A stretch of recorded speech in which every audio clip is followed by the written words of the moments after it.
അള്ളാഹു ചിലരെ ഏറ്റെടുക്കും, ചിലരങ്ങോട്ട് വിട്ടുകളയും. ഖാഫിളത്തുർ റാഫിഅ, ചിലരെ താഴ്ത്തും, ചിലരെ ഉയർത്തും.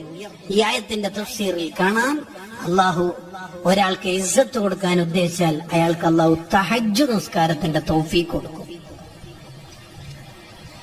തുഇസ്സു മൻ തശാഉ ബിത്തഹജ്ജുദ് എന്ന് അസ്സിറാജുൽ മുനീറിൽ സ്വാഹിബുൽ മുഗ്നി ഖതീബു ശിർബീനി തങ്ങൾ പറയുന്നു. തഹജ്ജുദിന് തൗഫീഖ് കൊടുക്കും അത്ര. അത് അള്ളാഹു അയാളെ ഏറ്റെടുത്തതിന്റെ അടയാളം. തഹജ്ജുദ് നിസ്കരിക്കണം.